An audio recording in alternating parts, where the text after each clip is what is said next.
Thomas in the wild. The sun was rising over the Chinese railway, and Thomas and young Bao were on their way to work. Thomas was very excited because today he was taking a crew to the nature reserve to film giant pandas. "The giant panda is the national animal of China," explained young Bao. "They are very rare."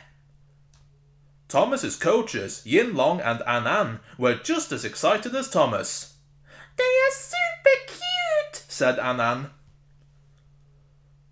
As Thomas pulled into the station to pick up the crew, he kept thinking about seeing a giant panda.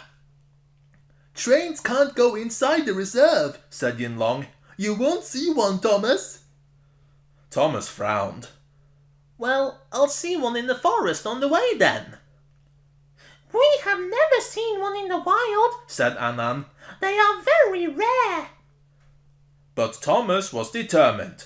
He was sure he could find a giant panda. Thomas whistled along the tracks, looking in the forest for the pandas. Suddenly, he shuddered to a stop. "Fizzling fireboxes! I can see something in the trees," said Thomas. Sure enough, there was something in the trees, but it was a red panda. "They are rare too," said Yin Long, "but not as rare as the giant panda. You're not going to find one, Thomas."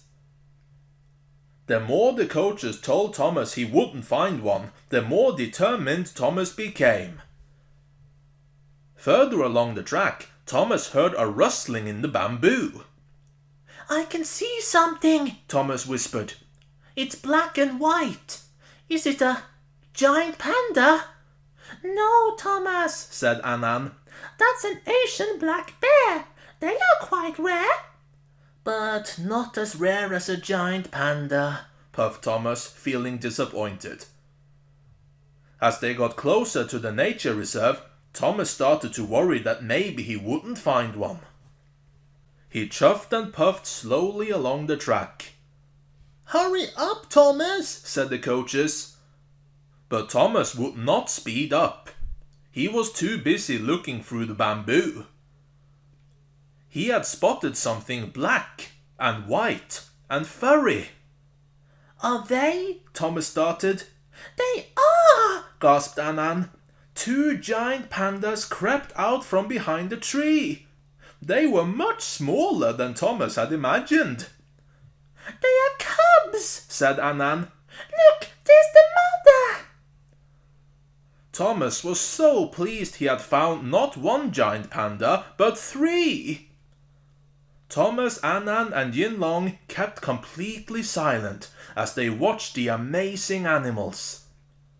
"I can't believe we have seen a giant panda in the wild," whispered Yin Long. "All because of you, Thomas." "You didn't give up until we had seen one," smiled An. With one last glance at the pandas, Thomas puffed away happily, feeling very proud that he hadn't given up.